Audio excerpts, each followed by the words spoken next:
So let's consider this function f of x equals x squared minus 9, that quantity divided by the quantity x minus 3. Our goal is to examine and find the limit of the function as x approaches 3. However, the first question we should be considering is, what is the domain of this function? Now, f of x we can see is a rational function. It's in essence a fraction of polynomials. So when we consider the domain of this function, we have to consider values of x which would cause our denominator to equal 0.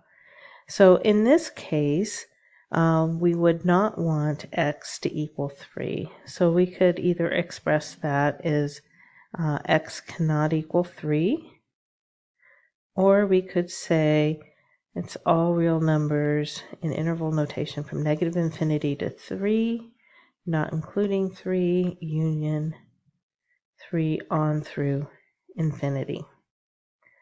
So these are the values of x for which we can actually evaluate that function. Now what we want to do is use tables with carefully chosen x values to find the limit of f of x as x approaches 3. As x approaches 3, we could approach 3 from the left, or values less than 3. We could approach 3 from the right, or values of x larger than 3. So let's go ahead and start by looking at values of x that are less than 3. And we're going to choose them carefully. We want to start with values of x less than 3, and as we move down through the table, we want to have those values of x increase towards 3, but not necessarily equal 3. Okay, and in fact, because of the domain here, cannot equal 3. So we could start with x values like 2, 2.5, 2.9, 2.99, 2.999, 2.9999, and so I think you're getting the gist here. We just keep increasing our x values to get closer and closer and closer to 3. Now we're going to go ahead and evaluate our function here at these values of x. So for example, for x equals 2, we would have 2 squared minus 9 over 2 minus 3. And if I simplify that, 2 squared minus 9 is 4 minus 9, so that is negative 5 over 2 minus 3 is negative 1. So that would equal 5. So I'm not going to show this intermediate step for the remainder of these, but we'll at least set that up, and then you can use a calculator to help you do that. So then at 2.5, we would have 2.5 squared minus 9 over 2.5 minus 3. And when I simplify that, I will get 5.5. 2.9 is my next x value, squared minus 9 over 2.9 minus 3. Simplifying that, I get 5.9. Continuing down through the table, 9 squared minus 9, 2.99 minus 3. That gives us 5.99. Continuing, 2.999 squared minus 9 over 2.999 minus 3. That's going to give us 5.999. And as we continue, this next value of the function would be 5.999, and then 5.99999. So as I look down through these function values, I chose my x values so that x started at 2, increased towards 3, got ever so close. So I'm looking at my x values.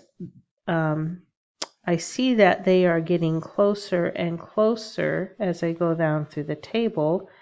Looks like they are getting closer to 6. Okay, so we will say, make a little note for ourselves here. From the left, f of x appears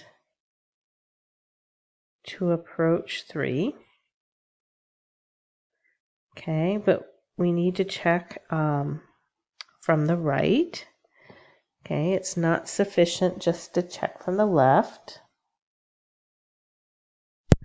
So as I'm now wanting to check the limit of the function as x approaches 3 from the right side of 3 on the x-axis, I'm going to choose my x values carefully so that then the values of x decrease and get ever so close to 3. So I would be looking at values of x. For example, we could start at 4, headed towards 3, so maybe 3.5, 3.01, 3.001, 3.0001, 3.0001, and so forth. So we could keep going, but that's sufficient. And now we need to figure out what's happening with the function values for each of these x values. So f at 4 would be 4 squared minus 9 over 4 minus 3. 16 minus 9 is 7 over 1, so this would be 7. Then we have 3.5 squared minus 9 over 3.5 minus 3. And that's going to give us 6.5 when we simplify. Then we'd have 3.1 squared minus 9 over 3.1 minus 3, which gives us 6.1.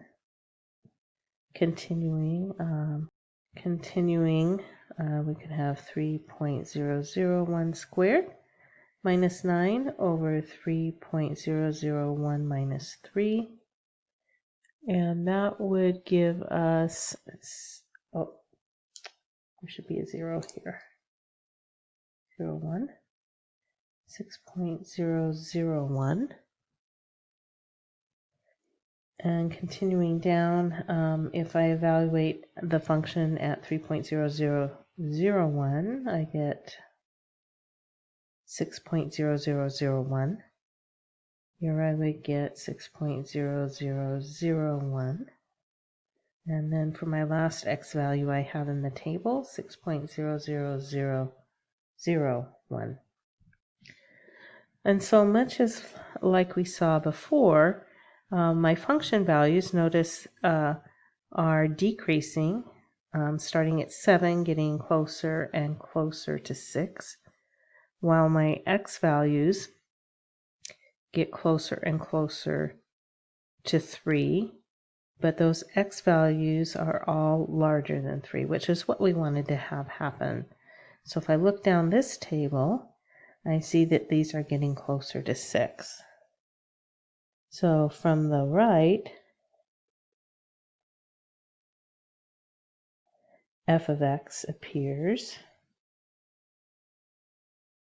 to approach, and I just noticed a typo here. That should not be 3. X is approaching 3. This should be approaching 6. So can we say what the limit is? And yes, because we see that we get the same value from both sides. So we could say that the limit as x approaches 3 of f of x equals 6.